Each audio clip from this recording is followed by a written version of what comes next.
On constate que durant votre précédent mandat, l'agriculture était un axe important de votre action. Pourquoi c'était si important pour votre équipe de soutenir ce secteur? Bah, déjà, Cornet est une commune rurale, hein, avec des agriculteurs de différents secteurs, comme des vignerons, des maraîchers, des oléiculteurs. Donc, il est important que René et son équipe, au dernier mandat, ont soutenu cette activité, voilà, au travers de différentes actions, notamment l'implantation de hangars agricoles. Voilà, l'agriculture est un pilier de notre économie, de notre village, hein.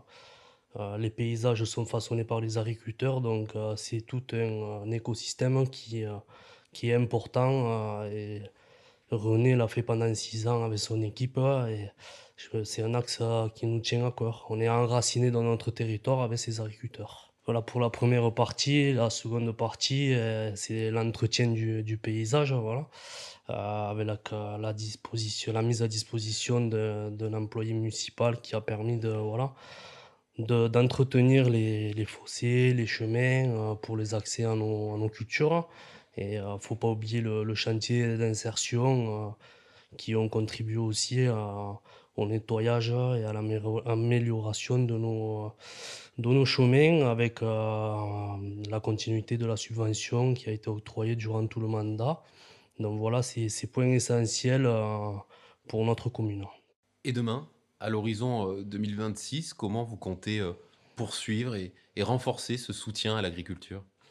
Eh ben, on va le renforcer par tous les projets engagés déjà sur le premier mandat, et notre équipe continuera à participer activement lors de fêtes, avec la promotion des produits locaux de notre village qui font rayonner notre village, et l'amélioration aussi de nos conditions d'accès, notamment à la potence d'eau pour sécuriser, voilà, nos besoins en tant qu'agriculteurs. Et le dernier point, c'est grâce à PMM, Perpignan Méditerranée Métropole, qui accompagne les agriculteurs avec les paiements pour services environnementaux. On souhaite les prolonger, voilà, parce que les agriculteurs façonnent les paysages, ils entretiennent les paysages, ils ne sont pas rémunérés pour ça.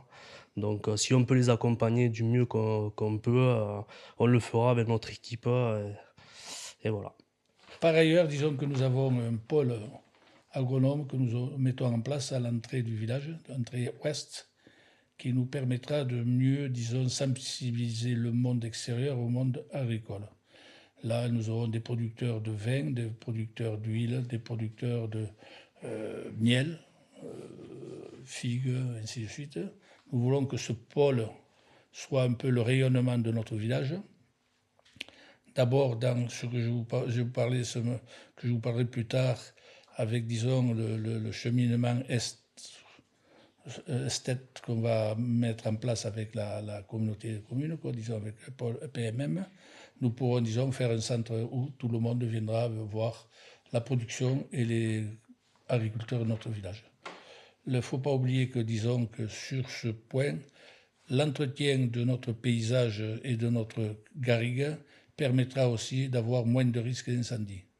Nous avons vu que depuis cet été, le risque incendie, malheureusement, sur les corbières a été très fort, et donc nous n'aimerions pas que nous revenions en 1995. Nous avons eu toute notre garrigue, disons, tout le piémont de Force-Aréal et de Force-Aréal ont été incendiés. Voilà. Notre objectif global est de valoriser, disons, notre terroir agricole, de soutenir nos exploitations et de faire que l'agriculture soit un point d'ancrage pour le monde rural. Merci.